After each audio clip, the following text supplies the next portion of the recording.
સુરેન્દ્રનગર જિલ્લાનું પવિત્ર ધામ દૂધરેજ.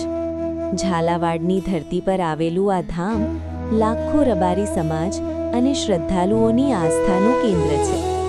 અહીં ભગવાન વિષ્ણુના અવતાર એવા ભગવાન શ્રી વડવાળા દેવ બિરાજમાન છે. પ્રાચીન સમયમાં આ વિસ્તાર ગાઢ જંગલોથી ઘેરાયેલો હતો. અહીં સિદ્ધ મહાત્માઓએ તપસ્યા કરી હતી. આ ગાદી ભગવાન શ્રી વડવાળા દેવની ભક્તિ કરતા રબારી સંપ્રદાય સાથે જોડાયેલી છે. ઇતિહાસ મુજબ આ ગાદીના પ્રથમ સ્થાપક મહંત શ્રી ગુરુવર્ય શ્રી ષષ્ઠ પ્રજ્ઞા સ્વામીજી મહારાજ હતા. તેમણે અહીં આધ્યાત્મિક જ્યોત જગાવી હતી. મંદિરમાં એક અત્યંત પ્રાચીન વડલો આવેલો છે.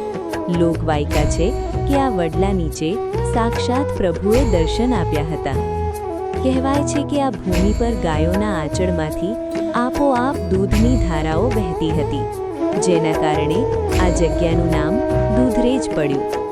રબારી સમાજ માટે આ 4 ધામ યાત્રા સમાન છે. કોઈ પણ શુભ કાર્ય હોય કે સામાજિક નિર્ણય આ ગાદીના આશીર્વાદ લેવામાં આવે છે. અહીં મહંતશ્રીને બાપુ તરીકે સંબોધવામાં આવે છે. વર્તમાન ગાદીપતિ પરમ પૂજ્ય શ્રી કનીરામદાસ બાપુ પણ આ પરંપરાને ખૂબ જ ગરિમાપૂર્ણ રીતે આગળ ધપાવી રહ્યા છે. અહીં હજારો ગાયોની સંભાળ રાખવામાં આવે છે.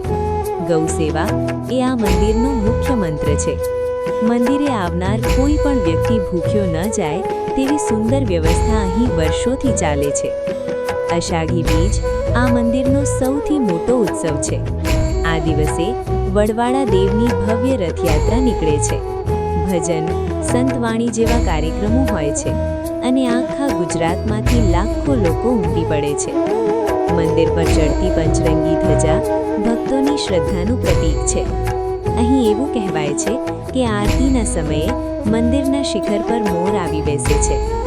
આવું અદ્ભુત અને સુંદર સ્થળ ગુજરાતમાં આવેલ છે. જય શ્રી વડવાળા.